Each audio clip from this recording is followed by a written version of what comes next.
Expanding x plus y squared results in x squared plus 2xy plus y squared. It's a three-step process you can do in your head.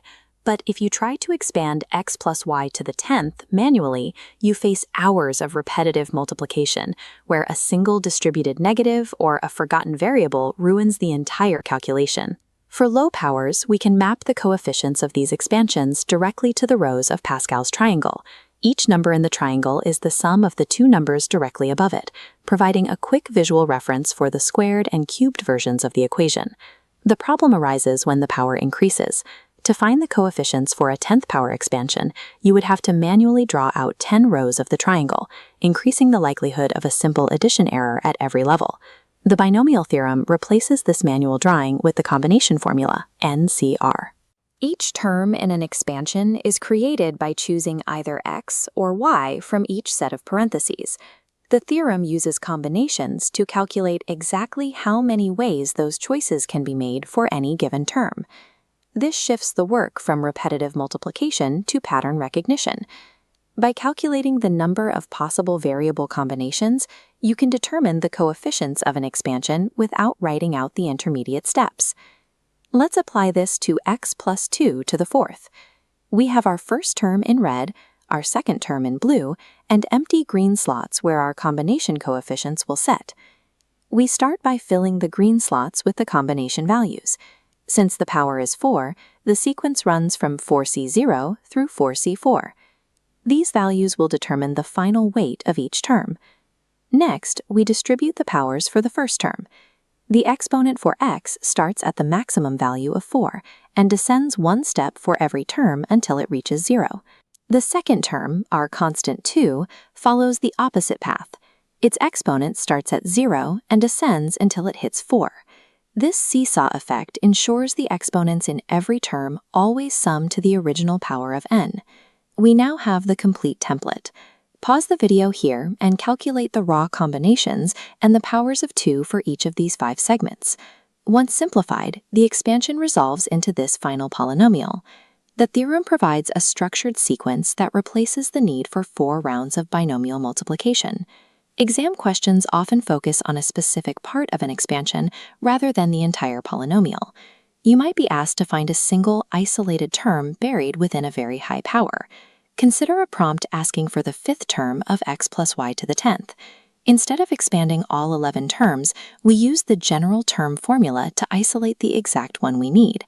The primary point of failure here is the index. It is tempting to plug 5 directly into r because the question asks for the 5th term, but the formula relies on a t sub r plus 1 notation.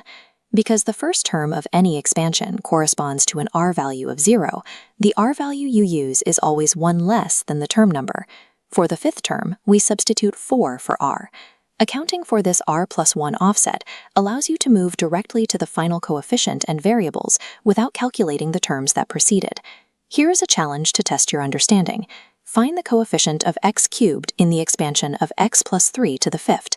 You need to determine which r value results in an x power of 3. Once you have identified r, apply the combination and the power of the constant term, then share your steps in the comments. To maintain this for the long term, remember the 3 components of the expansion. The combination counts the variable choices. The exponents always balance on a seesaw that sums to n, and the index r is always 1 less than the term position. By utilizing combination logic and maintaining the balance of exponents, you can accurately expand or isolate any part of a binomial expression. When expanding a binomial, writing out every single term is tedious. Instead, we can use the general term formula. Think of this as a targeted extraction tool. It lets you pull a specific piece out of an expansion without having to calculate the entire sequence. Let's test this on a specific challenge, expanding x plus 1 over x, all raised to the 8th power. If you need to find the term that is completely independent of x, multiplying this out 8 times by hand would take forever and invite a lot of algebraic errors. Independent of x has a very specific mathematical translation. It means that when you fully simplify the term, the x variable disappears entirely. The only way that happens is if its final exponent is exactly 0.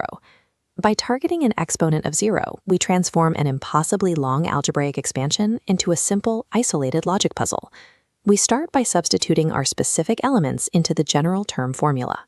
We plug in our total power of 8, our first base of x, and our second base of 1 over x. The only thing we lack right now is the coordinate, r. To solve for r, we need to combine our x variables.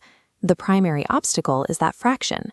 We bring the x out of the denominator by rewriting 1 over x as x to the negative first power. Now we apply a standard exponent rule. Because we are multiplying matching bases, we can merge them by adding their powers. 8 minus r plus negative r combines into a single exponent of 8 minus 2r. We isolate that combined exponent and set it equal to our target of 0. Basic algebra takes over from here. Move the 2r to the other side, divide by 2, and we determine that r equals 4. Getting a value of 4 is only the halfway point. The variable r acts merely as the coordinate. We still need to use it to locate the actual numerical coefficient. We bring back our fully populated combination formula and plug the value of 4 into the r position. Because we proved the x terms will cancel out to an exponent of 0, we are left strictly with the combination segment. 8 choose 4. Take a moment to pause the video and calculate the final combination value on your own before we reveal the answer. Breaking it down methodically, 8 choose 4 becomes 8 factorial divided by 4 factorial times 4 factorial. Expanding and canceling the common terms leaves us with 8 times 7 times 6 times 5 divided by 4 times 3 times 2 times 1. The numbers simplify cleanly, resolving to our final numerical answer, 70. By carefully managing the variable exponents, we pinpointed an exact constant very deep inside a massive polynomial, all without writing out the full sequence. This chart shows the overarching pattern of coefficients for an entire binomial expansion. When we step back from isolated terms, we see that these values always form a symmetrical bell curve distribution. To find the greatest coefficient mathematically, you compare consecutive terms using a ratio. As you move towards the center, that ratio decreases. The peak occurs exactly where the ratio crosses the value of 1. The structure follows a strict rule. Whenever the total power of the expansion is an even number, this peak coefficient will always land precisely on the middle term. This mathematical symmetry extends directly into real-world applications. If you map out a branching probability tree for repeated coin flips, the resulting distribution matches the numerical values of Pascal's triangle perfectly. The algebra provides a reliable shortcut for polynomials, while the resulting coefficients reveal the foundational geometry that dictates statistical probability. Hit subscribe to simplify your syllabus. And turn on notifications so you never miss a splash.